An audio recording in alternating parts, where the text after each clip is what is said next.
En Europe, on parle de 13 à 14 millions de travailleurs concernés par l'industrie automobile, que ce soit sur des emplois directs, indirects ou induits. Ça veut dire que l'automobile, c'est un des plus gros employeurs industriels du continent. Euh, c'est à peu près 7% du PIB européen.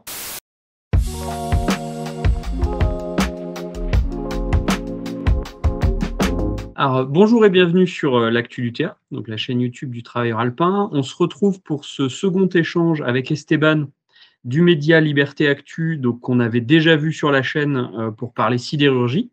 Si vous n'avez pas encore découvert cet échange, vous pouvez le retrouver sur la chaîne YouTube. Aujourd'hui, on va causer d'un secteur important de l'économie, et c'est pas peu dire, l'industrie automobile. Donc on a tous en tête la place qu'occupe la voiture dans nos sociétés, et souvent on pointe dans le débat public les problématiques écologiques, mais il faut bien dire qu'on s'intéresse assez peu aux réalités de ce secteur industriel. Pourtant, ce qu'on voit, c'est qu'au-delà des maisons mères, que tout le monde connaît, donc Renault, Stellantis, ainsi de suite, l'automobile, c'est aussi de vastes chaînes de sous-traitance sur l'ensemble du territoire. Et donc en Isère notamment, on a notamment Valeo qui gère une usine à Saint-Quentin-Fallavier et qui est en plein plan de licenciement. On a aussi d'autres usines qui sont liées à ce secteur-là. Mais on va rentrer sans plus attendre dans le sujet. Alors, encore merci Esteban d'avoir pu te rendre dispo pour cet échange. Pour commencer, est-ce que tu peux nous dire de quoi on a besoin concrètement pour fabriquer une voiture? Ouais.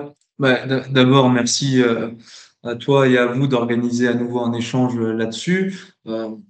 Sur l'industrie automobile, on pourrait se poser la question, a priori, pourquoi est-ce que ça revient régulièrement sur la table quand il s'agit de parler industrie, alors que, bon, visiblement, c'est pas beaucoup plus stratégique, au contraire que la sidérurgie, c'est pas plus essentiel que d'autres industries comme la chimie, comme l'industrie de défense, tout simplement. On connaît, tu viens de l'évoquer, le rôle qu'a eu la voiture et la démocratisation de la voiture dans nos sociétés, mais c'est pas essentiel au sens où on l'entend habituellement. Par contre, c'est central. C'est central parce que l'industrie automobile, on a l'habitude de dire, l'industrie des industries. Pour pouvoir fabriquer une voiture de A à Z, il faut pouvoir manier, articuler tout un tas de savoir-faire, tout un tas de métiers, tout un tas de secteurs. Ça va de la sidérurgie, puisque voiture, ça demande beaucoup d'acier, à d'autres domaines de la métallurgie, en passant par la chimie, la plasturgie. Tout le monde voit bien qu'un tableau de bord, c'est du plastique, hein, globalement, au textile, pour les sièges, l'industrie du verre, bien sûr. Donc, il y a tous les secteurs industriels, en tout cas beaucoup, sont tirés et influencés par l'industrie automobile. On a du mal, quand on est français, quand on est européen, à se rendre compte de ça, mais il y a très peu de pays, en fait, historiquement, qui sont en capacité de pouvoir produire un véhicule, une voiture de A à Z, de bout en bout. Justement parce que ça demande tous ces efforts-là et toutes ces filières-là. Euh, pour produire une voiture, il faut aussi produire une quantité gigantesque de pièces, des centaines de pièces. Ça va des moteurs, en passant par les portes, en passant par tout ce qui est sur les tableaux de bord, en passant par les essuie-glaces, enfin bref, tout ce qu'on connaît et tout ce qu'on voit chaque jour en rentrant dans sa voiture. Mais pour produire ces pièces-là, encore faut-il en produire d'autres. Pense au moteur, par exemple. Dans un moteur, il y a des bielles, il y a des cylindres, il y a des pistons, il y a pareil une quantité non négligeable de pièces différentes en acier, dans d'autres matières parfois. Et donc, on a tout ce qu'on appelle chaîne de valeur, tout l'écosystème au sein de l'industrie automobile qu'il faut avoir en tête, je crois, pour trois raisons. Parce que d'abord, ça nous permet de comprendre tout de suite pourquoi est-ce que l'industrie automobile a été, comment dire ça, monopolisée en quelque sorte par quelques nations européennes et les États-Unis depuis la libération. Euh, monopolisée pour des raisons politiques qu'on connaît. Hein, nous, on a même asservi économiquement, politiquement tout un tas de pays, mais en même temps, il fallait avoir développé, et là je renvoie à l'échange qu'on a eu la dernière fois, une industrie sidérurgique de qualité, une industrie sidérurgique en quantité, et pareil pour les autres secteurs. Ça, c'est le premier point. Le deuxième, c'est que ça nous permet de comprendre pourquoi est-ce que les différentes stratégies industrielles et même parfois de gestion du personnel, comme ils disent, euh, ont été développées à partir de l'industrie automobile. Je pense au Fordisme, au Taylorisme, etc. Et le troisième, qui me semble être le plus important, c'est, tu l'as dit, l'industrie automobile revient souvent sur la table pour causer environnement. Il y a les ZFE, il y a la transition vers les voitures électriques, on en parlera sûrement après, mais on ne peut pas évoquer l'industrie automobile sans causer des réalités industrielles. C'est-à-dire qu'on peut, dans l'absolu, se dire on a encore un petit peu d'argent, bon, on a quelques problèmes budgétaires, mais on a de quoi mettre des billets sur la table pour faire la transition très rapidement vers l'électrique.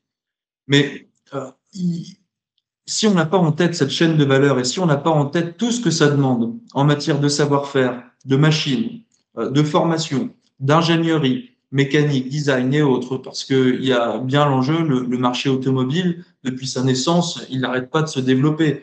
Aujourd'hui, on passe à une phase où on y intègre ce qu'on appelle les softwares avec certaines proportions d'intelligence artificielle, avec une filière informatique qui est très liée maintenant à l'industrie automobile, et puis le design pour correspondre aux besoins du client, mais aussi aux besoins toujours plus forts de sécurité.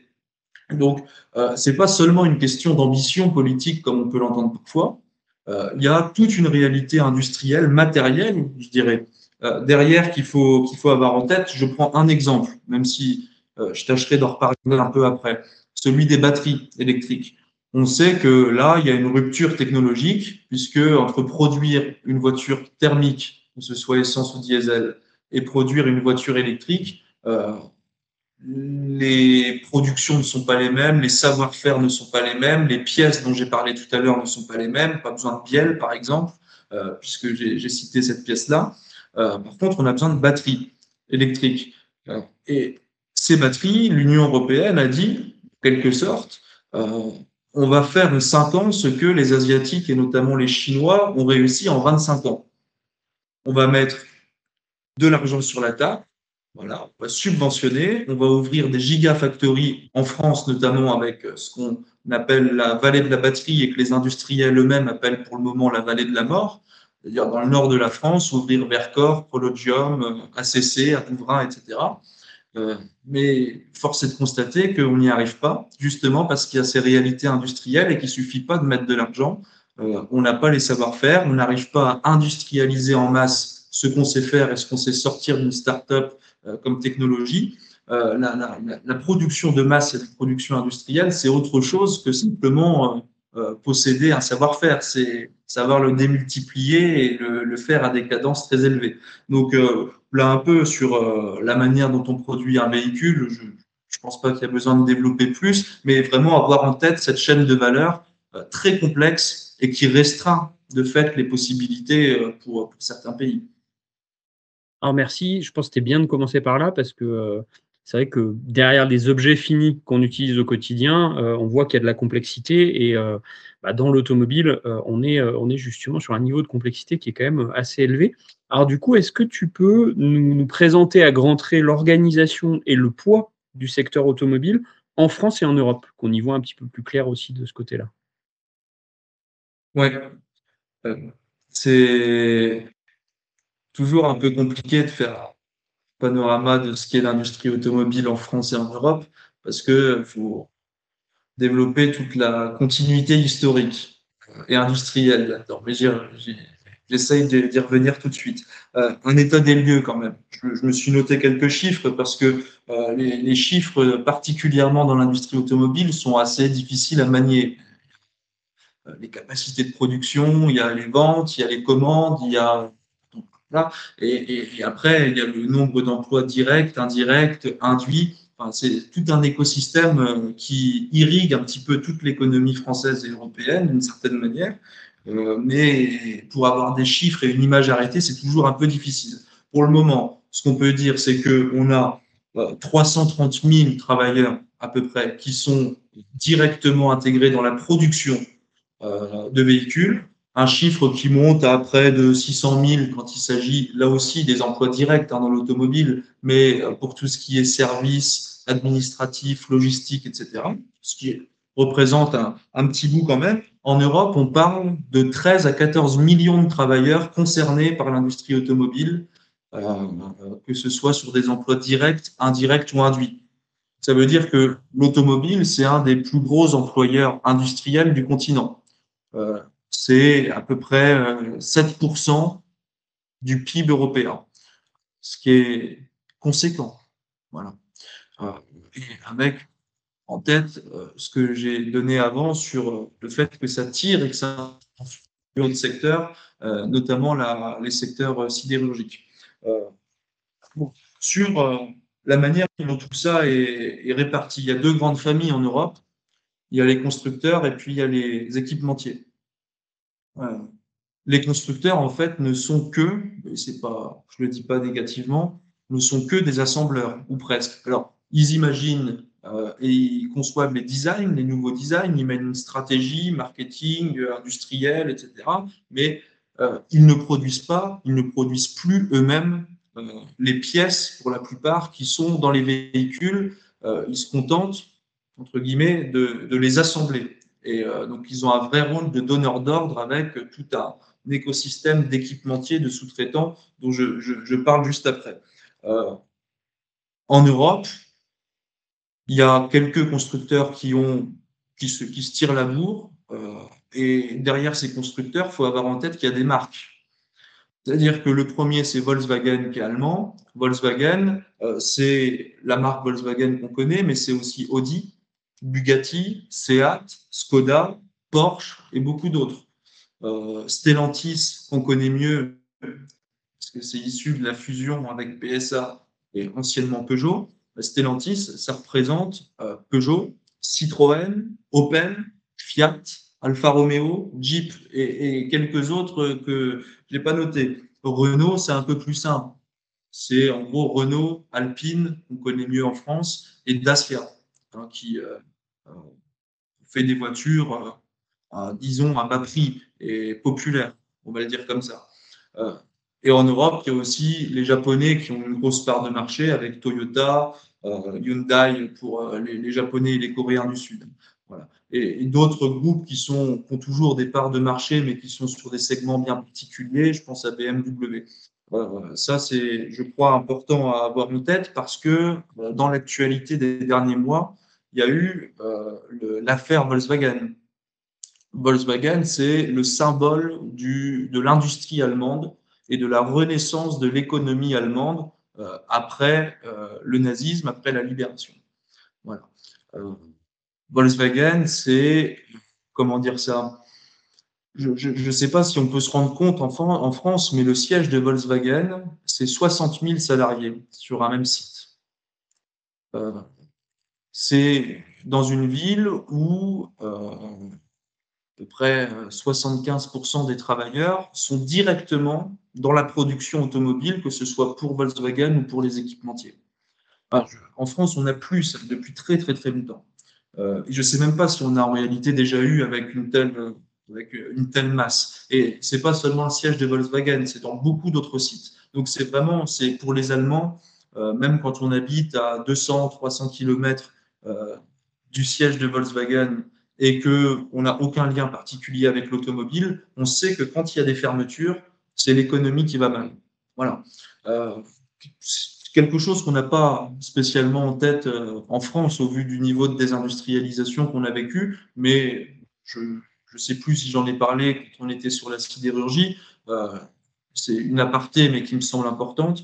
L'Allemagne, c'est le premier fournisseur et le premier client de la France. C'est-à-dire que quand l'économie allemande va mal, de fait, ça se répercute sur l'économie française. Bon. Volkswagen a annoncé à l'été dernier un plan de suppression d'emplois assez drastique, euh, avec une baisse de 10% des salaires et avec la fermeture de 3 usines, ce qui est une première depuis 87 ans, c'est-à-dire depuis sa naissance. Jamais Volkswagen n'avait fermé une seule usine dans son pays natal, en Allemagne.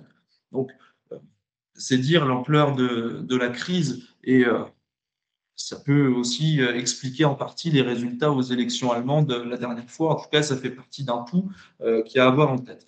Je reviens sur le secteur automobile en Europe. Il y a les constructeurs et après, il y a les équipementiers. Les équipementiers, on estime que c'est à peu près, donc c'est les sous-traitants automobiles qui produisent des pièces. On estime que c'est 65 à 75% de la valeur d'un véhicule qui provient du travail des équipementiers. Voilà. Donc, les constructeurs assemblent toute cette valeur-là et on fait un produit fini, un véhicule qui est vendu derrière. Dans les équipementiers, on a Bosch, qu'on connaît un petit peu en France, pas seulement sur l'automobile, qui fait de la motorisation, des alternateurs, etc. On a ZF, qu'on connaît un peu moins, mais qui a un gros morceau dans le monde automobile, qui s'occupe de faire les châssis notamment, et qui a annoncé la suppression de 14 000 emplois il y a 6 mois, quelque chose comme ça. Bosch, pareil, tous les équipementiers, j'expliquerai un petit peu après, tous les équipementiers que je cite là ont annoncé des fermetures de sites et des suppressions de postes en cascade depuis près d'un an maintenant. Mais ça se compte en dizaines de milliers.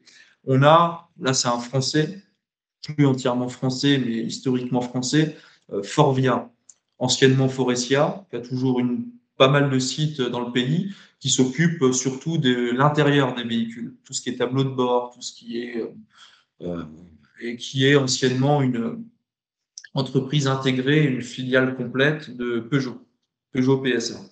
On a Continental qu'on connaît un peu mieux aussi, qui fait notamment des pneus. Bon. Viléo, tu en as parlé, qui irrigue un petit peu le territoire français aussi. Et puis une autre qui s'appelait Plastic Omnium, maintenant Opi Mobility, et qui est une boîte française qui fait beaucoup de carrosserie plastique, qui est parmi les 10 ou 15 plus gros équipementiers dans le monde, et qui a fait un virage stratégique il y a quelques années vers les États-Unis, jusqu'à changer de nom en se donnant un nom anglais et en enlevant le terme de plastique qui n'est plus fantastique dans les têtes. Et après, on a les équipementiers de deuxième rang. Je reprends mon exemple de tout à l'heure. Vous avez un constructeur qui commande, qui donne l'ordre, qui commande d'avoir un moteur, pouvoir l'assembler dans son véhicule à tel ou tel équipementier. Mais l'équipementier qui s'occupe, le sous-traitant qui s'occupe de produire le moteur, a lui-même besoin de toutes les pièces qui composent le moteur. Et donc là, on rentre dans, comment dire ça, une filière en cascade où il y a des équipementiers de deuxième rang, de troisième rang, etc. Et je pense par exemple à une entreprise qui s'appelle Wallor, qui avait 2 sites dans les Ardennes, qui en a, je crois, en Mayenne, etc. Et qui, dans les Ardennes, était spécialisée, c'est historique, avant ça s'appelait pas Wallor, dans la production de bielle, avec un moulage particulier. Et donc qui fournissait à ces équipementiers qui fabriquaient les moteurs des bielles. Bon, donc ce qui veut dire qu'une crise automobile qui toucherait les constructeurs ou les équipementiers de dernier rang, de fait, ça impacte absolument tout le monde, jusqu'à l'usager, jusqu'au client. Voilà. Euh, c'est, je disais tout à l'heure, 65 à 70%, 75, ça peut presque monter à 80% de la valeur d'un véhicule qui provient du travail des sous-traitants. C'est la première contradiction qu'on peut observer. Vous avez d'un côté des constructeurs qui sont donneurs d'ordre, mais dans le même temps, c'est pas eux qui produisent le plus de valeur sur le produit fini qu'ils vont vendre. Donc, ça crée des frictions, des contradictions, et c'est une contradiction qui n'a pas toujours existé. On y reviendra si on parle un petit peu de la Chine après, mais le secteur automobile français et européen s'est largement bâti sur des entreprises intégrées euh, avec de grandes concentrations ouvrières qu'on connaît, qui restent dans la mémoire collective, Billancourt, Renault Billancourt, et puis d'autres, et où la notion de sous-traitance, dans le sens où on l'entend aujourd'hui, n'existait pas. N'existait pas. Je prends un exemple pour expliquer ça, pour imager. On connaît un petit peu Ascométal, qui est une entreprise sidérurgique. Je crois qu'elle a été démantelée en 2024, mais qui était très connue. Il y a eu d'ailleurs de grandes luttes là, dans le nord et dans l'est de la France, qui était spécialisée dans les aciers spéciaux. Ascométal, initialement s'appelait la SAF, la Société des Trains de l'Est. Ça avait été créé par Louis Renault en 1932. Et Louis Renault avait créé cette entreprise pour exclusivement lui fournir des tôles d'acier pour ses voitures, Renault. Voilà. Et je vais revenir sur ce qu'on appelle la révolution japonaise, mais dans les années 70-80, la SAF est revendue par Renault, en tout cas, tout un, comment dire ça, euh, tout un processus de revente qu'on connaît avec des commandes qui sont arrêtées, etc., est reprise par Usinor, dont on a parlé dans notre échange sur la sidérurgie. Usinor extrait la SAF, crée Ascométal et en fait une société qui s'occupe des alliages et des aciers spéciaux, et donc qui n'est plus exclusivement destinée, loin de là, aux véhicules Renault et même aux véhicules tout court. Et donc Ascométal a vécu sa petite vie jusqu'à l'année dernière en fournissant dans bien d'autres secteurs. Ce que je dis là, ça peut se répercuter sur à peu près tous les équipementiers qui existent aujourd'hui, ou presque, et sur bon nombre d'entreprises. Je citais Forvia, anciennement Forestia. Je l'ai dit, c'était une filiale de PSA Peugeot, créée par PSA Peugeot pour lui fournir un certain nombre de pièces. À la fin des... Pour bien saisir le changement qui est en cours dans le monde automobile, à la fin des années 70, début des années 80, il y a ce qu'on appelle le choc japonais, avec des nouvelles marques qui arrivent en Occident, Toyota, Mazda, Honda, euh, qui sont donc des constructeurs japonais qui misent sur l'essence énormément. Donc évidemment, ça vaut le coup après le choc pétrolier des années 70. Mais c'est des voitures qui étonnent par leur prix, par leur fiabilité, par le renouveau, y compris des designs. Et donc, ils ont un vrai succès. Ils prennent des parts de marché gigantesques en Europe, en Occident. Et donc, déjà se pose à l'époque la question du protectionnisme. Hein. Comment est-ce qu'on arrête parler de submersion des véhicules de constructeurs japonais? Euh, Là où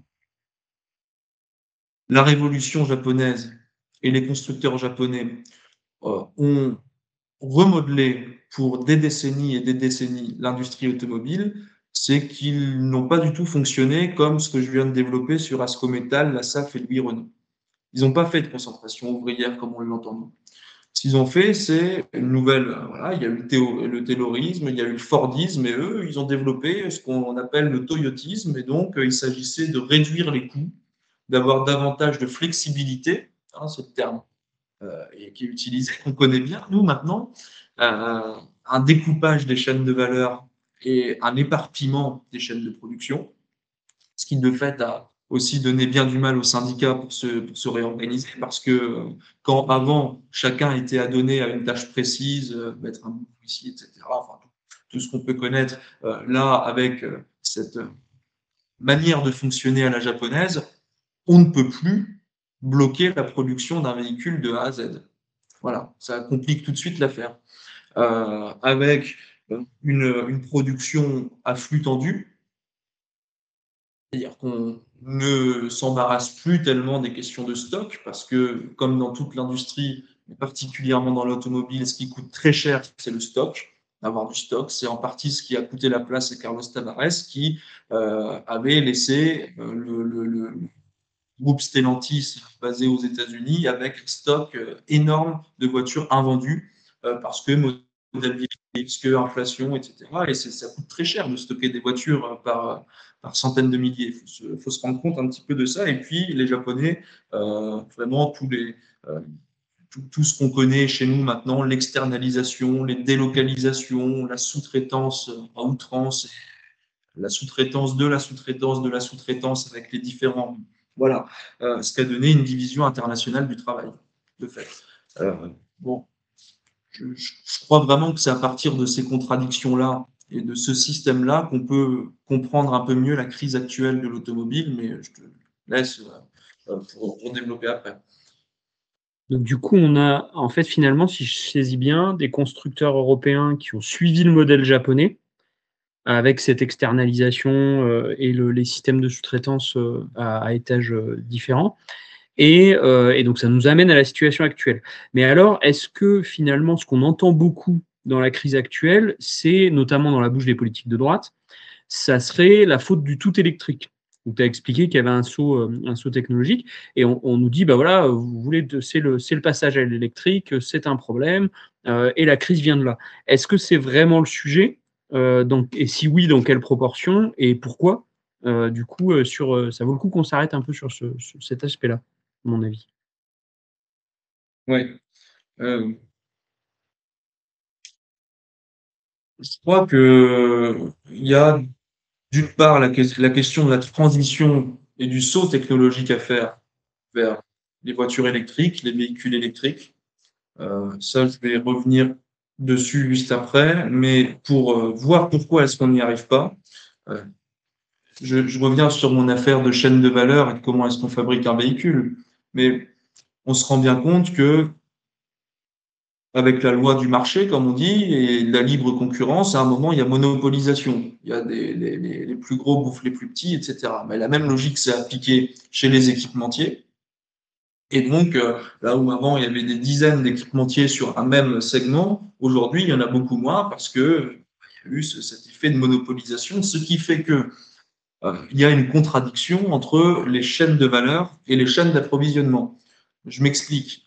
Un équipementier peut produire un produit à faible valeur dans l'absolu, mais qui a une place centrale dans la chaîne d'approvisionnement. Et donc, comme il en tire le monopole, il peut tendanciellement remonter la chaîne de valeur sans avoir à remonter la chaîne d'approvisionnement.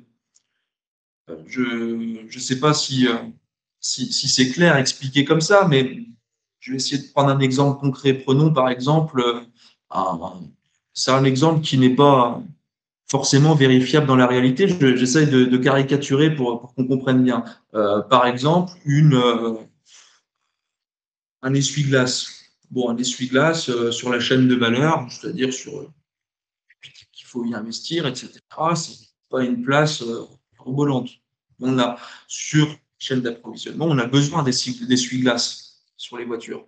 Si demain il y avait plus qu'une seule entreprise en capacité de faire des essuie-glaces, elle pourrait remonter la chaîne de valeur, c'est-à-dire lui donner une valeur plus forte que ce qu'elle a réellement, sans avoir à remonter la chaîne d'approvisionnement, c'est-à-dire sans avoir à faire à côté des essuie-glaces des tableaux de bord, des sièges, des miroirs, bref, tout ce qu'on connaît. Ça, c'est vraiment la contradiction la plus forte dans laquelle sont aujourd'hui les constructeurs, parce que, comme je le disais, ils se retrouvent à être donneurs d'ordre, mais en même temps plus que dépendants et dans l'incapacité de réabsorber les équipementiers et leurs sous-traitants qu'ils ont créés de toutes pièces. Je disais, euh, ils se sont, nos constructeurs, mis à faire comme les Japonais, complètement, avec du coup forcément quelques années de retard. Et je dirais qu'ils ont, je vais pas dire qu'ils n'ont pas eu le choix que de faire ça, mais ils se sont retrouvés face à voitures, des véhicules à coût plus faible et de meilleure qualité. Et eux, ils voyaient bien qu'il fallait aller de l'avant et revoir leur stratégie industrielle pour pouvoir y faire face. Sur euh, cette question de l'éparpillement des chaînes de valeur qui nous mène à la situation dans laquelle on est aujourd'hui. Parce que éparpiller les chaînes de valeur et les chaînes de production, ça crée de fait un obstacle sur les bons technologiques. Ça complique la recherche. Ça complique la recherche appliquée notamment. On sait que le métier d'ingénieur, il vient de la décomposition du métier d'artisan. C'est-à-dire que c'est pas chez les Lumières qu'il faut aller chercher tout un tas de découvertes industrielles du 18e et du 19e siècle. C'est bien dans la décomposition du métier d'artisan où on a fait évoluer les machines, où au fur et à mesure où les manufactures se développaient et puis les industries, on a commencé à créer des centres de recherche dédiés, des laboratoires qui se sont de plus en plus étendus. Et ça, mis en parallèle et en miroir de la révolution japonaise, ça a fait qu'on a désarticulé la recherche industrielle de son application concrète et on a désarticulé la recherche de nouvelles technologies de la production directe. Bon, on a, comment dire ça, un problème qui est que les équipementiers, aujourd'hui, rien ne les empêche d'aller produire ailleurs. C'est-à-dire qu'on a mis en place 2035. Donc, l'Union européenne a fait le choix d'arrêter la production et la vente de moteurs thermiques, de moteurs qui émettent du gaz à effet de serre dès 2035. Un choix qui est avant tout politique et qui n'a aucune cohérence industrielle, en réalité. Il ne s'agit pas de dire qu'il faut se battre contre la transition et l'électrification du flotte. Au contraire, et j'y reviendrai après, mais c'était un choix qui ne prenait pas du tout en compte les réalités industrielles du continent. Dans cette mesure, rien n'empêche, puisqu'on parle bien de la motorisation des véhicules, mais rien n'empêche à un sous-traitant qui, hier, faisait les tableaux de bord en France pour envoyer aux constructeurs français, ce même équipementier d'aller faire ces tableaux de bord demain au Maroc, comme Forestia est en train d'investir là-bas, d'aller le faire au Brésil et dans tous les marchés où l'automobile thermique commence seulement à se développer, pour derrière rapatrier en France ces productions. Donc ça, c'est vraiment tout le panier de crabes, j'ai envie de dire, dans lequel nous met cette mesure européenne avec cette affaire de constructeurs et d'équipementiers. Sur le retard technologique et sur la question électrique, je vais dire deux mots sur les batteries, parce que le véritable saut technologique des véhicules électriques, c'est la batterie. C'est la batterie qui fixe l'autonomie du véhicule, c'est la batterie qui fixe la puissance du véhicule et c'est la batterie qui fixe le prix du véhicule, puisque c'est 30 à 40% du prix d'un véhicule qui provient de la batterie. Voilà. Sans passer par quatre chemins, aujourd'hui, l'industrie de la batterie est très largement, et c'est un euphémisme, dominée par l'Asie et notamment par la Chine. Mais il y a des raisons à ça. Il y a des raisons sur lesquelles je vais revenir après. Nous, je m'étais noté, c'est près de 80% de la capacité de production mondiale de batteries qui est en Chine. Nous, de notre côté, je l'ai évoqué tout à l'heure, on s'est dit qu'on allait faire ça en 5 ans, en ouvrant de grandes gigafactories. Sauf que aujourd'hui, on avait une entreprise qui s'appelait Nordvolt, une start-up suédoise qui avait été montrée en exemple par la Commission européenne de ce qu'il faut faire pour développer des gigafactories en Europe. Elle a déposé le bilan. La première gigafactory européenne ouverte, je crois, en 2020, Volt. 5 ans plus tard, l'entreprise dépose le bilan. En France, l'exemple qu'on nous a mis, c'est ACC, qui est une co-entreprise avec notamment Stellantis, Total et Mercedes, je crois. Stellantis, aujourd'hui, ACC, se trouve dans l'incapacité de répondre au nombre d'emplois promis et de répondre aux quantités et aux qualités de batteries qui étaient promises. On estime à peu près à 50% de rebut la production d'ACC. C'est-à-dire que faut imaginer 50% de la production d'une usine promise comme le futur fleuron du pays va à la benne. Et les 50% restants qui sont bons ont déjà quelques générations technologiques de retard par rapport à ses concurrents. Ce qui fait que Stellantis, qui est partie prenante de cette entreprise qui est ACC, est toujours dans l'obligation d'équiper ses modèles de batteries chinoises. Alors que dans le même temps, on le développe. Bon, je veux dire, ACC, il y a aussi autre chose à avoir en tête. Bon, tout le monde ne connaît pas la situation du Pas-de-Calais dans laquelle est implantée l'usine. Il se trouve que c'est chez moi. On avait ce qu'on appelle la FM, la Française de mécanique, qui existe toujours et qui est en train de fermer tranquillement, qui était spécialisée dans la construction de moteurs diesel.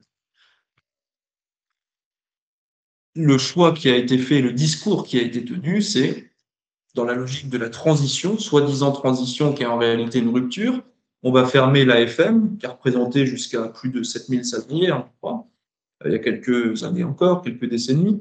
On va fermer l'AFM et juste en face, on va ouvrir ACC. Et donc, les salariés, les travailleurs de l'AFM pourront être reconvertis en travailleurs d'ACC dans la production de batteries. Il se trouve que déjà ça, c'est beaucoup plus compliqué que ce qu'on pourrait imaginer parce que c'est pas du tout le même métier, tout simplement. Ça n'a absolument rien à voir. C'est pas le même métier, c'est pas les mêmes horaires, c'est pas les mêmes cadences de travail. Il faut travailler dans une usine de batterie, une forme physique quand même, parce qu'on est sous cloche toute la journée avec une tenue particulière. C'est des usines qui doivent être très propres. Il faut se rendre compte de ce que c'est une batterie. Ça demande des normes de sécurité, d'hygiène, etc., qui sont colossales.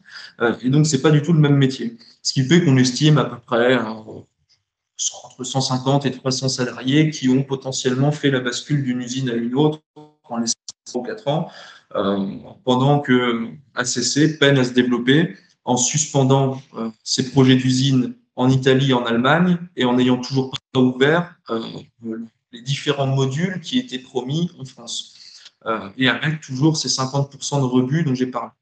Voilà le panorama, ce qui est l'industrie de la batterie électrique en France, en Europe, et pourquoi est-ce qu'on a aujourd'hui des difficultés à faire cette transition, parce qu'on revient toujours sur la question de la consommation et des usagers qui n'achèteraient pas suffisamment de véhicules électriques. Bien sûr, on peut répondre que les coûts, les prix, par contre, de ces véhicules sont très élevés. Ça, c'est une chose, mais c'est surtout qu'on n'est pas en capacité de les produire. C'est quand même peut-être la première des questions à se poser. Et il faut imaginer que pour un constructeur ou même pour un équipementier, tourner sa production vers l'électrique, ça demande de rénover son usine presque de fond en comble, de changer les machines, d'avoir de nouveaux salariés avec de nouveaux savoir-faire. Et là où avant, il pouvait y avoir des fluctuations sur le marché entre la demande de diesel et la demande d'essence. Mais ça ne changeait pas énormément en réalité la manière de produire, que ce soit du diesel ou de l'essence. Il y a quelques modifications, mais enfin bon, une même usine pouvait faire les deux. Donc les fluctuations du marché n'avaient aucun impact là-dessus. Par contre, une usine qui est dédiée à la production de véhicules électriques et une usine qui est dédiée à la production de thermique, c'est pas du tout la même chose. Et donc dès qu'il y a fluctuation sur le marché, comme on connaît ces dernières années, avec parfois un pic d'achat de véhicules électriques quand un modèle arrive sur le marché et l'année dernière une baisse de la part de marché des véhicules électriques, mais qu'est-ce qu'on fait de ces usines? Elles tournent au ralenti, les gars sont au chômage partiel, les machines ne sont pas utilisées et du coup les demandes faites aux équipementiers ne sont pas présentes. Bon, c'est quand même tout ce à quoi on est confronté et les syndicats, la CGT notamment, pointent et à raison qu'on ne peut pas mettre non plus sur le dos de la transition vers l'électrique les choix qui sont faits par les constructeurs. C'est-à-dire qu'ils n'ont pas attendu la mesure d'arrêt de 2035 pour délocaliser, externaliser, supprimer des emplois, fermer des sites. Voilà. Et Renault, par exemple, a fait le choix de se diviser en plusieurs entités.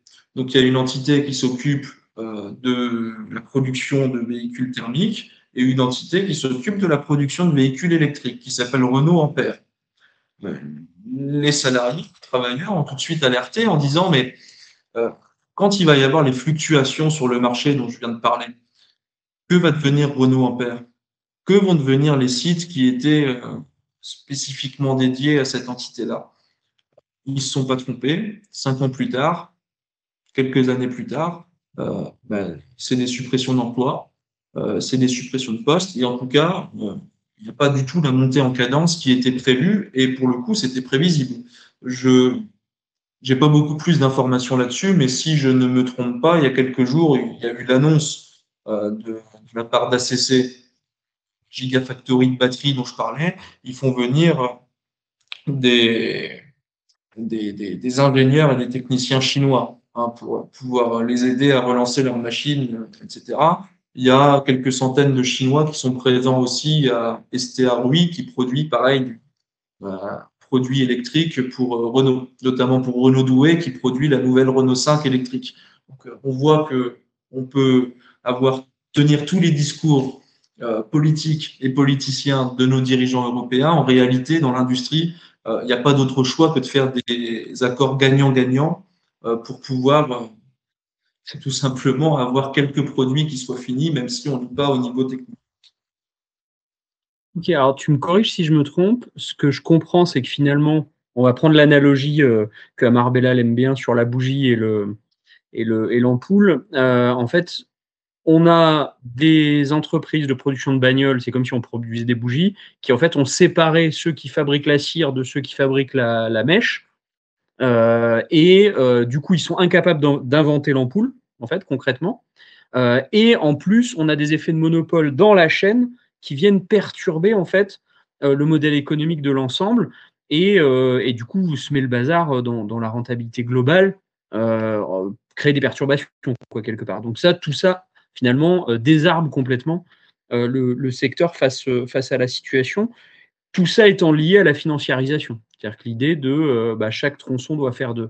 On le voit dans plein de secteurs industriels. Hein. Dans la chimie, on a la même mayonnaise. Hein. Ils ont séparé les boîtes intégrées. Du coup, il y a les maillons qui tombent les uns derrière les autres.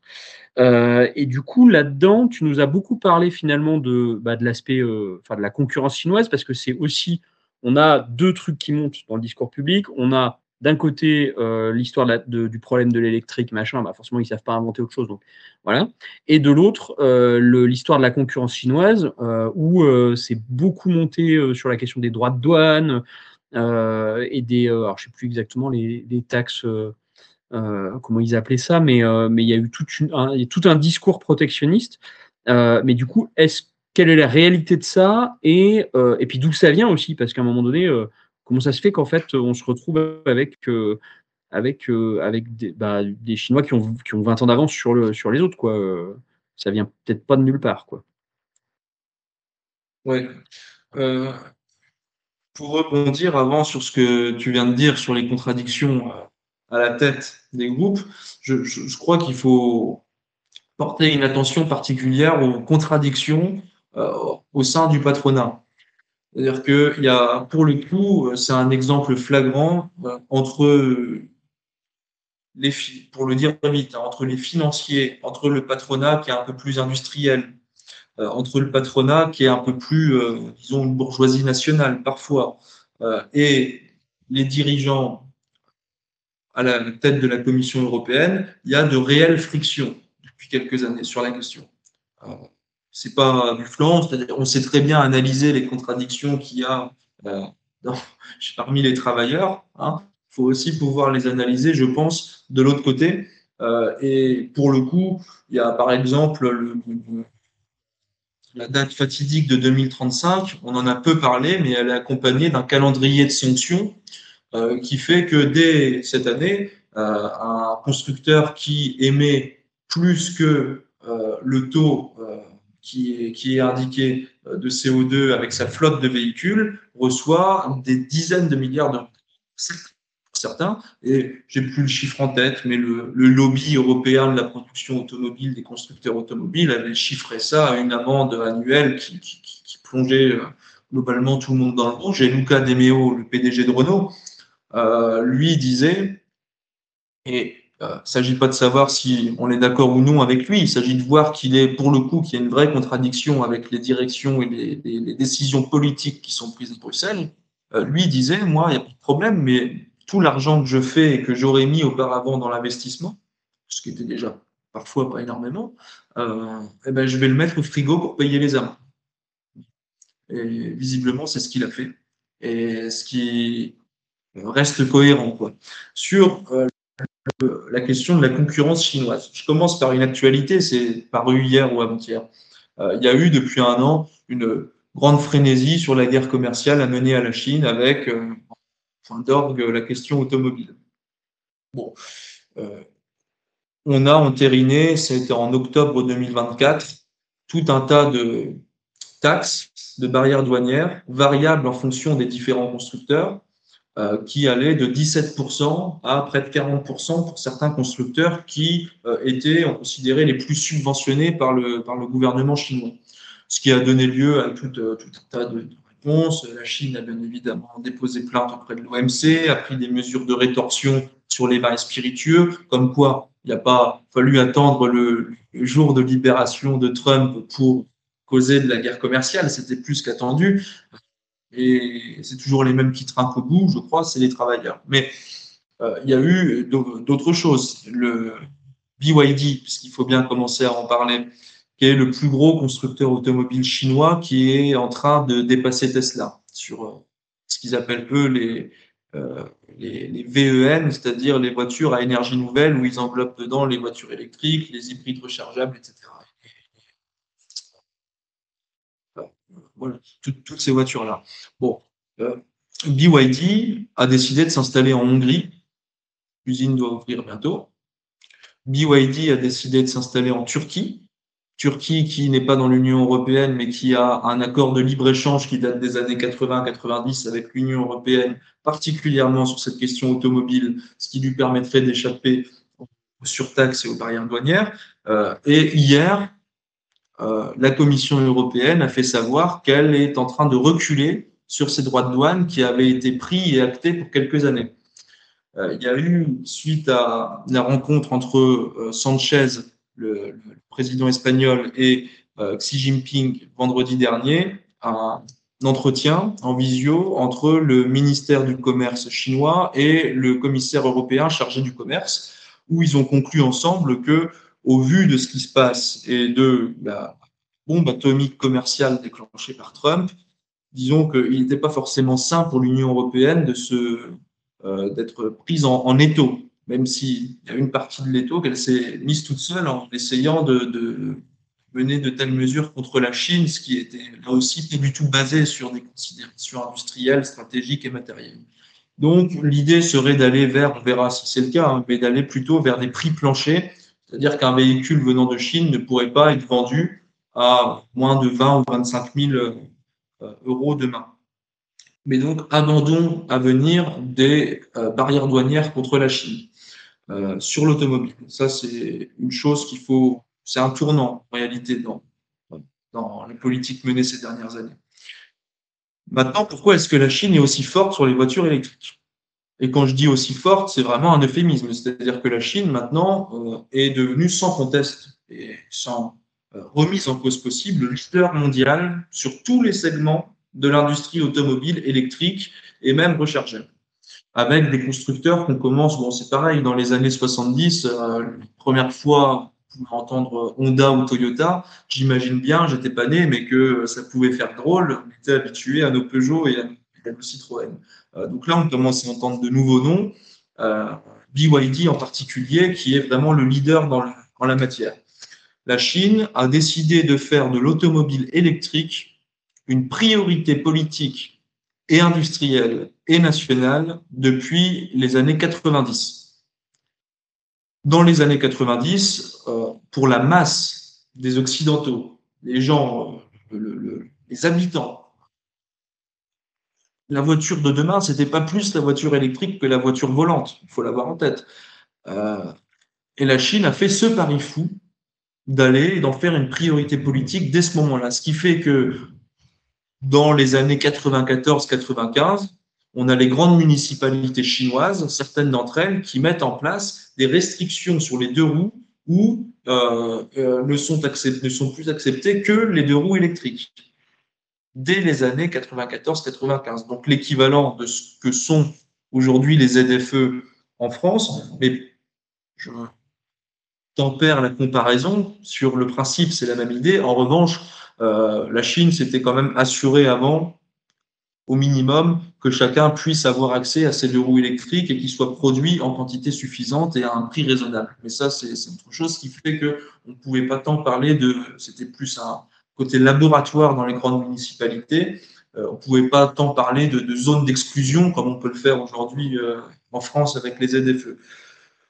Et après, s'en sont suivis tout un tas de plans industriels durant toutes les années 2000, avec la présence de l'industrie automobile électrique dans l'ensemble des plans quinquennaux, qui dirigent vraiment, qui sont les plus hauts plans économiques de l'État chinois. Donc on voit déjà que c'est une question d'État, c'est pas qu'une question d'initiative privée.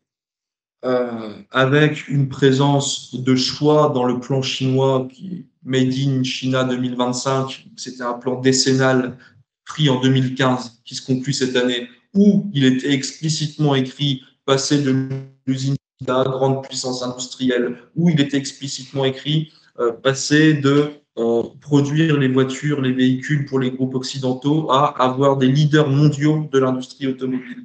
Tout était mis noir sur blanc, hein, ils ne se cachent pas, et ils ont donné les manières dont ils allaient mettre tout ça en place. Ça s'est traduit concrètement par, d'abord, des discussions diplomatiques avec certains pays et avec des groupes privés qui venaient de se monter sur l'extraction du lithium. Puisque une batterie de voiture électrique, c'est en grande partie du lithium. Voilà. Donc aujourd'hui, il y a des recherches qui sont faites, nouvelles, notamment grâce à l'intelligence artificielle, et on découvre un peu partout de nouvelles mines, de nouvelles réserves de lithium, dont on n'avait pas connaissance il y a quelques années, ou pas forcément connaissance, mais ils ont d'abord commencé à sécuriser leur approvisionnement en lithium et dans d'autres matières et dans d'autres métaux dès les années 90, avec l'ambition que ça puisse servir dans les 30 ou 40 ans qui venaient. Dans le même temps, ils ont développé une grosse filière de raffinage du lithium, parce que c'est bien d'avoir des réserves, c'est bien de savoir les extraire, mais encore faut-il les raffiner. Et la Chine, on en a un peu entendu parler ces derniers mois, que ce soit sur le lithium ou sur d'autres matières, elle a une avance aussi, là aussi, sur le raffinage. Des investissements massifs dans la recherche et le développement et dans le capital éducatif global, avec des ingénieurs, avec des techniciens très qualifiés et avec comment dire ça, une participation obligatoire et très forte de la part des banques privées notamment, et avec un investissement très fort, parce que l'automobile était déclarée priorité nationale. Voilà. Ce qui permet de voir pourquoi est-ce que 20 ou 25 ans d'avance sur nous, ben c'est parce qu'elle a commencé 20 ou 25 ans avant, déjà. Euh, ça va mieux en le disant, on va dire. Et puis, il y a eu une autre logique qui est propre à la Chine, qui, bien sûr, fonctionnerait pas en France ni en Europe. Parce qu'ils partaient de zéro. Hein. Ils produisaient des véhicules thermiques pour les groupes occidentaux, mais ils ne produisaient pas leurs propres véhicules, ou très peu jusqu'ici. Donc, eux, ils ont pas été confrontés à toutes les contradictions que j'ai développées entre constructeurs et équipementiers. Ils ont pu faire leur sauce dès le début. Leur idée, ça a été de lancer une cinquantaine, voire une centaine de piranhas dans la piscine, des constructeurs qui ont été lancés avec les financements, avec tout ce dont ils pouvaient bénéficier avec leur socialisme des marchés, et dans l'idée que quelques années plus tard, sur ces 50 ou 100 piranhas, il en reste plus que 5 ou 6 qui deviennent des leaders mondiaux de l'industrie automobile. Ce qui est en réalité en train de se passer. Voilà, avec BYD qui est à la tête de tout ça.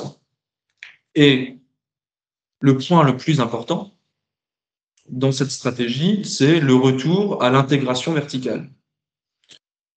L'intégration verticale, c'est ce dont je parlais tout à l'heure avec Louis Renault, la SAF, avec les concentrations ouvrières, avec des constructeurs qui ne sont pas que assembleurs et qui ne sont pas donneurs d'ordre pour des sous-traitants, c'est-à-dire une reconcentration des chaînes de valeur, des chaînes d'approvisionnement et une maîtrise de tous les segments sur cette chaîne. Vous avez deux versions. Vous avez l'intégration horizontale.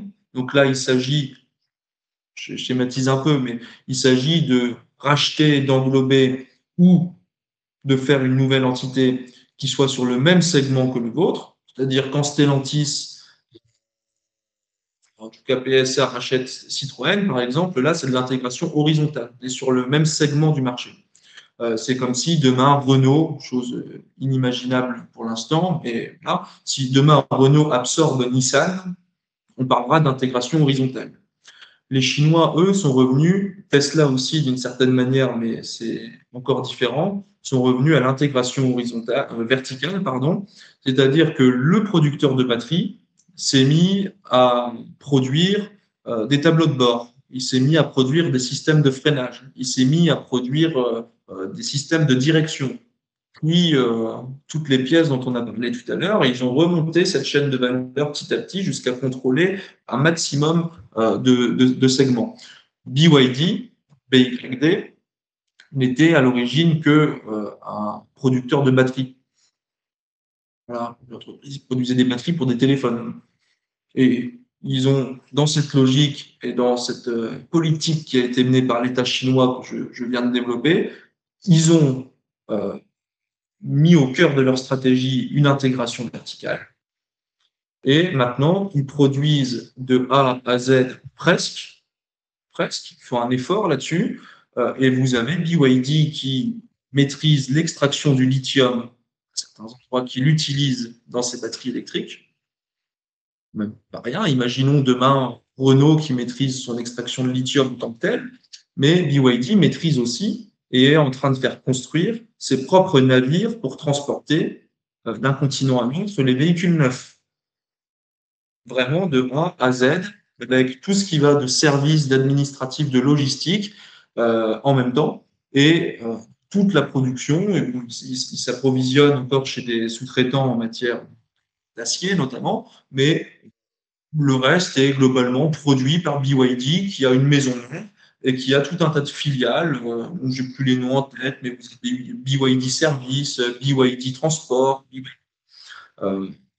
Tout ça leur permet quoi? Leur permet d'abord d'éviter les contradictions qu'on a évoquées, leur permet d'éviter tous les problèmes liés au stockage, si tant est que ce soit bien géré, leur permet d'éviter toutes les missions de donneurs d'ordre, avec tout ce que ça suppose, de problèmes de facturation, de problèmes sur cette chaîne de valeur qui est remontée sans que la chaîne d'approvisionnement soit elle-même. Enfin, et ça leur permet de faire des économies d'échelle gigantesques. Parce que le marché chinois, c'est 1,3, 1,4 milliard d'habitants avec un niveau de vie qui augmente. Donc déjà, il y a le marché interne, mais après, il y a tout le marché étranger sur lequel ils vont aller. Et donc, demain, comme c'est la même entreprise qui produit l'ensemble de ces pièces ou presque, mais ils font des achats en gros, des productions en gros. Et donc, même les barrières douanières qui étaient proposées jusqu'il y a quelque temps par l'Union européenne, en réalité, ne permettaient pas de rendre des véhicules chinois aussi chers que les véhicules français. Parce que c'était bien ça la logique du ministère de l'Industrie. C'était rendre les véhicules chinois aussi chers que les véhicules européens. Ce qui est une certaine conception de l'égalité, on va dire. Grâce à l'intégration verticale et à ces économies d'échelle, BYD aurait pu garder une marge suffisante et en même temps avoir des véhicules à des prix plus bas. Là où je crois qu'il faut appuyer, c'est que ce retour à l'intégration verticale ne se fait pas en Chine de la même manière que ce qu'on a connu en Europe dans les années 50, 60, 70. C'est pas un retour en arrière. Ils font pas tourner la roue de l'histoire à l'envers. Ils remettent au goût du jour cette stratégie industrielle, mais ils lui donnent une nouvelle puissance, d'abord avec la question nationale, qui est très forte, c'est-à-dire que le plan Made in China 2025, le plan décennal dont je parlais tout à l'heure, c'est maîtriser le maximum de sa chaîne de valeur avec l'intégration verticale, mais en même temps le maîtriser sur le sol national chinois, pour pas être dépendant des fluctuations des chaînes d'approvisionnement au niveau international. Ça, c'est la grande différence avec Tesla. Tesla qui est aussi intégré verticalement, mais qui dépend à 70, 80, voire peut-être plus de ses productions et de ses fabrications chinoises. C'est comme si BYD dépendait à 80% des États-Unis. Ça serait plus tenable, en tout cas dans cette logique-là, mais c'est la différence entre j'écrivais il y a quelque temps l'intégration verticale à la Tesla, c'est l'intégration verticale à la mode startup. C'est vraiment ça l'enjeu, c'est avoir plein de petites innovations dans des petites filiales, toutes reliées par Tesla. Là où l'intégration verticale à la chinoise, force est de constater que c'est une intégration verticale qui est pensée nationalement et politiquement. Et donc qui réussit, qui fonctionne. Parce que, et dernier point là-dessus, les constructeurs automobiles, les piranhas dont je parlais tout à l'heure, ont profité et profitent toujours d'une mise au pot commun des nouvelles technologies par l'État chinois. C'est-à-dire que quand Huawei, qu'on connaît bien, fait des découvertes, avance de nouvelles choses en matière de batterie, par exemple, ou d'intelligence artificielle, eh bien, les constructeurs qui se plient, c'est-à-dire tous, à la politique de l'État chinois, du gouvernement et des autorités chinoises, profitent en quelque sorte de ces découvertes. Et donc, vous avez vraiment un système d'émulation comme ça, qui se met en place. En tout cas, c'est ce qui est voulu. Ce qui fait que Xiaomi, qu'on connaît bien de mieux en mieux en France, qui produit des téléphones, on connaît un petit peu les téléphones Xiaomi aujourd'hui dans le pays. Bah, Xiaomi vient de lancer son premier modèle de véhicule en Chine, qui est un SUV. Voilà. Euh, c'est aussi, bon, je ne mets pas ça en exemple puisque c'est spécifique à la Chine, c'est spécifique à un nouveau marché, c'est spécifique même à l'Asie, mais l'intégration verticale, comme il le pense, est aussi traversée de contradictions parce qu'elle n'a pas de limite. Je veux dire, dans l'absolu, à partir du moment où on produit des batteries, ben oui, on peut produire des voitures, on peut produire des téléphones, on peut produire même, pourquoi pas, les coques de téléphone et en même temps des pièces pour des avions. Je veux dire, l'intégration verticale n'a pas de limite dans l'absolu. Tout ça est équilibré en quelque sorte par le privé qui est remis à sa place et qui répond aux objectifs fixés par le politique, c'est-à-dire le gouvernement chinois, et qui va là refaire son plan quinquennal pour 2026-2030, qui devra, je pense, appuyer là-dessus. Euh, voilà un petit peu sur cette question de l'intégration verticale. Oui, j'ai oublié de citer très rapidement KTL, qui est le leader mondial des batteries. Il y a un groupe chinois qui a, je crois, 37% de part de marché, qui fournit énormément de batteries, notamment aux groupes occidentaux, et qui, pour le coup, se concentre, est aussi dans une logique d'intégration verticale, mais sur la production de batteries. Et pour le moment, ne se lance pas dans la production de véhicules. Et qui préfèrent faire de nouvelles découvertes technologiques en intégrant notamment, c'est leur dernière chose, en intégrant directement au châssis les batteries pour accélérer le processus d'assemblage des véhicules, etc. Et le deuxième leader du marché mondial des batteries, bah, c'est personne d'autre que BYD, qui, par sa stratégie d'intégration verticale, est leader à la fois des voitures et des batteries. Donc, voilà un petit peu un rapide état des lieux de pourquoi la Chine est dedans. Ok, bah, merci pour cela. Du coup, c'était effectivement assez dense, mais je pense que c'est intéressant parce que c'est aussi révélateur sur les autres sujets industriels. Un peu, c'est comme tu dis, c'est la mère des industries, et du coup, les analyses peuvent être déportées aussi sur les autres sujets. Là-dedans, donc, ce qu'on comprend bien, c'est qu'on a d'un côté des stratégies d'intégration verticale qui sont où l'intelligence est mise au service de ça.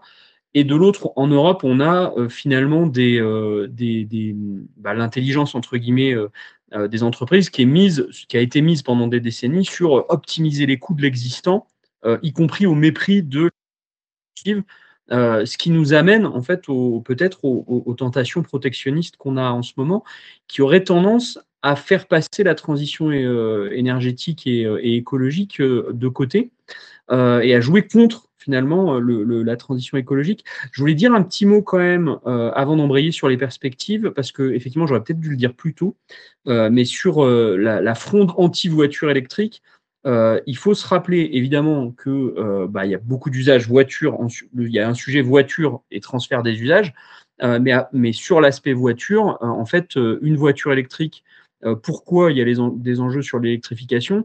Parce qu'une voiture électrique, si on prend en compte sa durée de vie, elle est beaucoup moins émettrice de CO2 qu'une voiture thermique. Puisque on est, je crois, alors tu me corrigeras si je me trompe, mais on est sur une production effectivement qui consomme un peu plus de CO2, mais au-delà des 30 000 km de durée de vie de la voiture, en fait, ça s'inverse.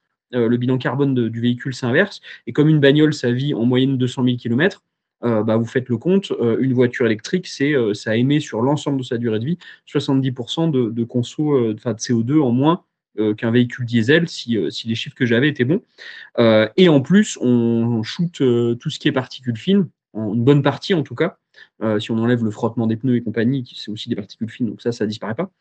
Mais du coup, on élimine une partie des particules fines qui sont quand même le sujet de qualité de l'air dans les grandes agglomérations. C'est peut-être d'ailleurs pour ça que les Chinois se sont dit on a un sujet voiture électrique, parce qu'ils avaient des sujets qualité de l'air qu'ils avaient repérés aussi plus fortement que chez nous. Bon, ça, c'était la petite capsule sur pourquoi voiture électrique, quoi.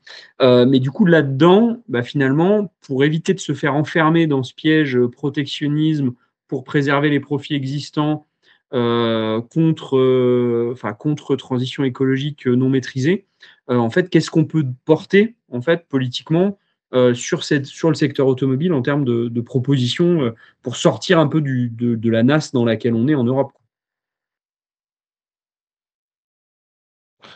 Euh, c'est, c'est la grande question.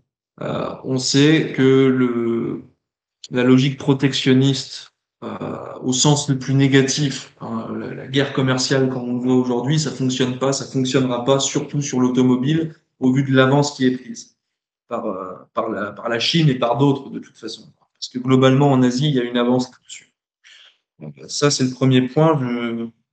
J'ai donné pas mal d'éléments là-dessus tout à l'heure. Le deuxième, c'est que je crois qu'il faut se sortir de la tête que de grands consortiums pourraient réussir à rivaliser. C'est un peu ce qu'on se dit toujours, a priori, faire contre un géant qui arrive, on va faire un deuxième géant qui va réussir. Non, je crois pas. Je crois que ça serait oublier toute la partie intégration verticale. C'est-à-dire qu'on peut demain faire un grand consortium qui rassemblerait euh, Volkswagen, Stellantis et Renault. Je pense que à trois, ils ne peuvent pas rivaliser avec une petite entreprise chinoise qui est intégrée verticalement, pour toutes les raisons que j'ai évoquées avant.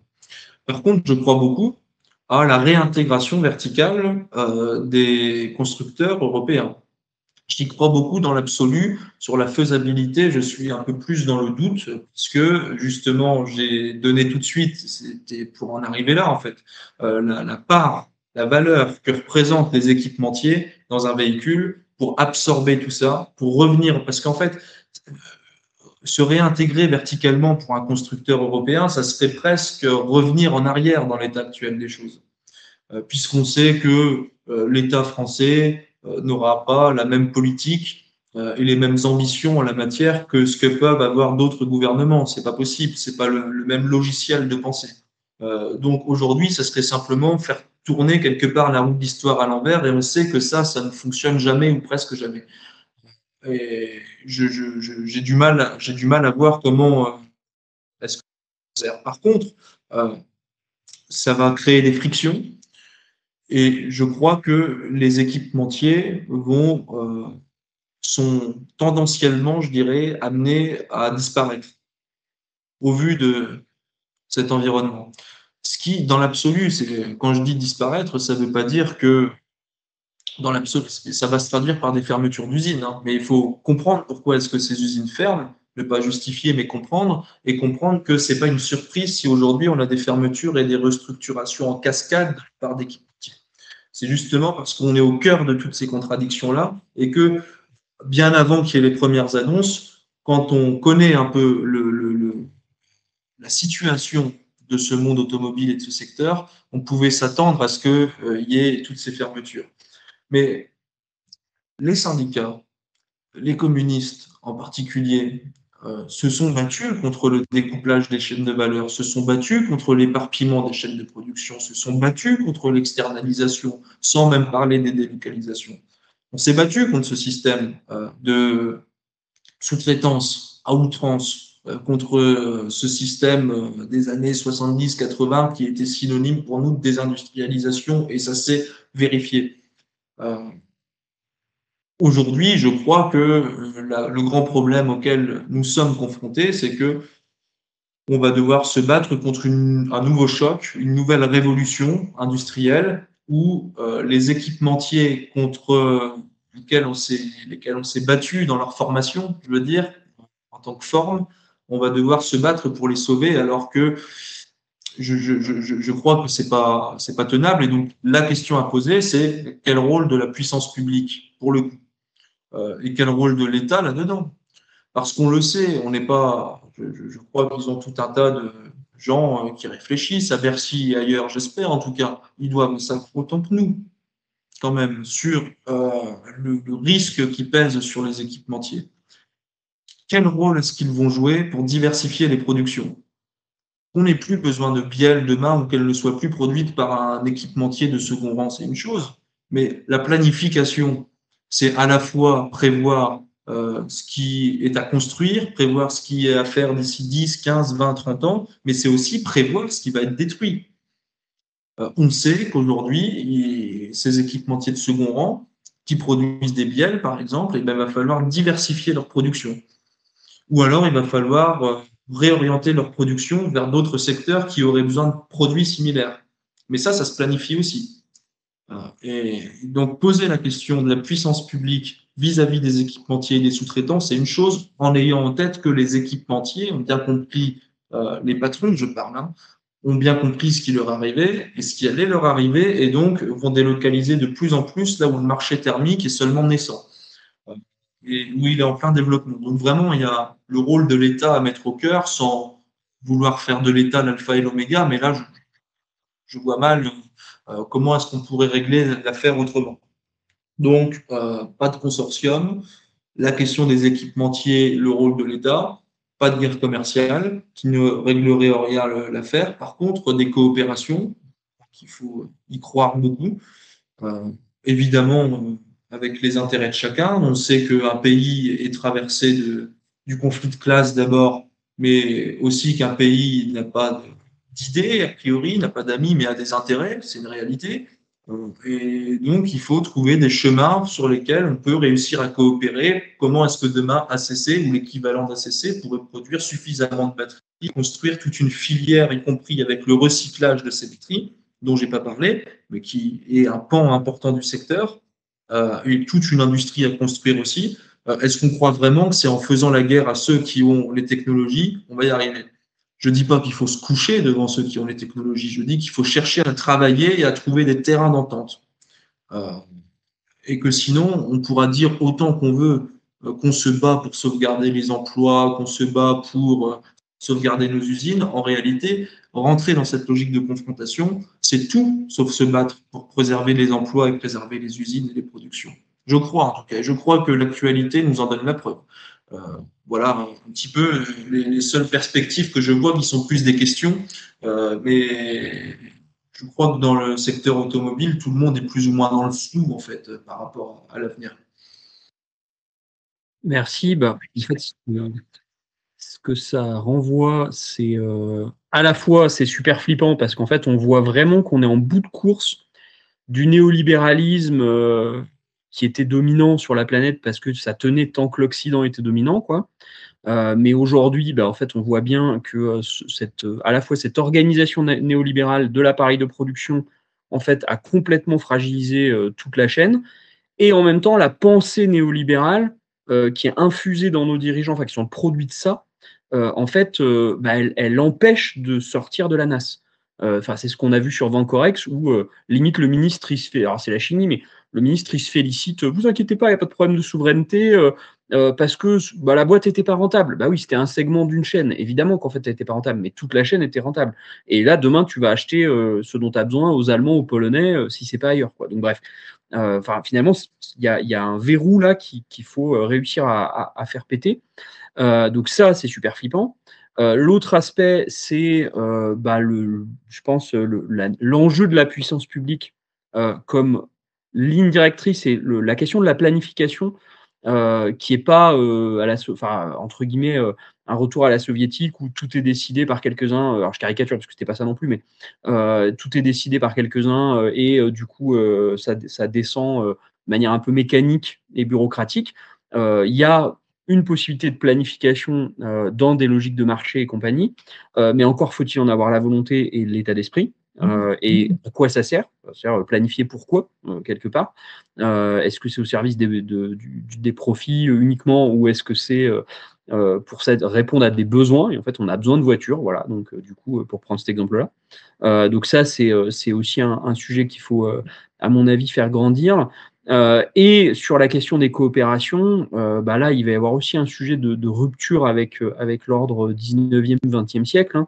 Mais quelque part, c'est aussi un peu comme ça que les Chinois et peut-être aussi d'autres nations d'Asie, en fait, se sont construites parce qu'au départ, on avait, l'Europe concentrait toutes les technos, bah, les Chinois, c'est le moment où quand ils font ce choix-là de dire: «On a besoin, on peut pas faire sans les savoir-faire» et donc on construit des coopérations et en fait, finalement, tout en gardant la main sur, le destin de notre pays, bah, en fait, on va faire du transfert de technologie et là, peut-être que la donne, elle s'est aussi inversée.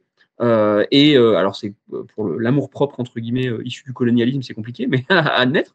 Mais du coup, il y a peut-être aussi besoin de prendre un peu cet axe-là en se disant: «Bah, avec qui on peut coopérer pour justement retrouver des savoir-faire?» Voilà, donc vaste sujet, effectivement, on aura fait, plus long que sur sidérurgie, mais c'est normal. Et on espère pas vous avoir perdu, vous qui avez suivi ça. Donc encore merci, Esteban. J'en profite pour, redonner le rendez-vous pour les Isérois, la journée du 17 mai, les communistes de l'Isère organisent une journée sur l'industrie. Donc pour aller au fond des sujets et du coup, on va mettre notamment le focus un peu plus particulier sur, la question de la filière, numérique et microélectronique où, dans le coin, on a vraiment ce sujet-là. Donnez-nous évidemment votre avis en commentaire et comme d'habitude, les gestes simples, mettre un j'aime, partager la vidéo sur vos réseaux sociaux ou à vos connaissances et vous abonner à la chaîne pour soutenir ce qu'on fait. On vous invite aussi à vous abonner à nos médias respectifs, Liberté Actu, accessible en ligne et donc si vous êtes intéressé par les sujets industrie notamment, et le Travailleur Alpin pour les Isérois.